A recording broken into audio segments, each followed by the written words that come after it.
昨天那条视频讲到了艾伦博士带了100多个小孩，底层的穷苦百姓的小孩，来到了纽约的时代广场的百老汇来看了一场剧。很多朋友问老杨，你没有看过那个剧？我还真没看过，所以为了要来感受一下那种真实的情况，我来到时代广场了，来到了百老汇了，我来看一部剧。正好我在纽约的小徒弟看了我的视频以后，立马给我买了一张票，让我看今天下午1点多的《哈利波特》。这里呢就是时代广场，大家可以看啊，纸醉金迷，非常的繁华，被誉为宇宙的心脏、世界的中心、世界的文化创意广告品牌中心。它的旁边就是百老汇，百老汇是源自于一条街叫 Broadway。Broadway 呢，直译呢就是宽宽的街，很长很长，由南到北的一条街。是1810年的时候，在这条街上开了第一个剧场，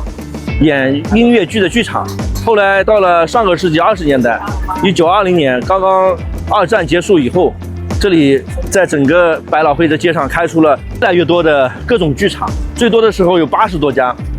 现在在整个时代广场周边还有40-50家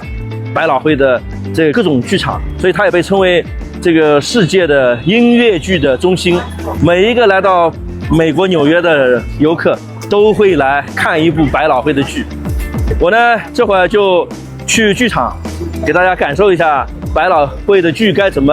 去看。这里有很多种买票的方式，可以网上预约网上订，也可以这边有一个小红房子，直接买当天这个下午的，到下午3点以后它还有多余的票打折8折，可以优惠给大家。还有呢，你超过8个人就可以团体的购票，可以打6折，有很多种方式可以买到很优惠的打折票。毕竟一张百老汇剧场的票要$200，但是如果你会买，你找得到攻略，可以$30-40就可以买到。就是你要会去研究，会去找攻略。我们今天的剧场就在前面，百老汇大街的最老的一个老剧场。来百老汇必看的经典剧目实在是太多了，有《狮子王》、《哈利波特》、《芝加哥猫》等等。除了这些经典之外，百老汇最绝的是他用100万美元的顶级舞美造梦的本事。想想歌剧《魅影》里那座3层水晶吊灯，它真的会像彗星一样轰然坠向舞台。所以就算像我一样英语不好的，光是享受顶级的舞美灯光特效就能值回票价。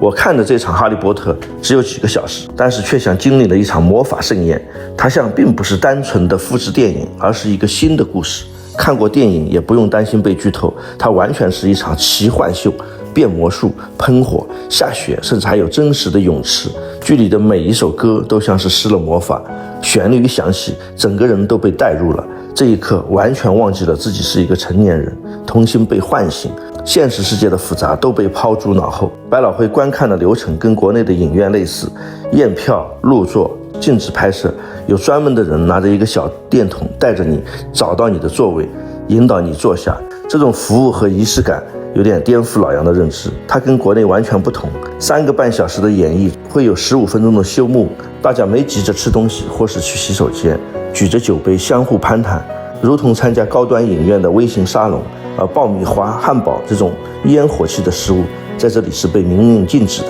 邻座的阿姨掏出薯片的时候，被工作人员用激光灯警告了。当剧目终结，演员们集体鞠躬，全场观众响起如潮水般的掌声。掌声不是礼貌，是发自肺腑的敬意，是观众和演员间的默契。也正是这样的相互尊重，百老汇的文化才可以这么浓厚友好。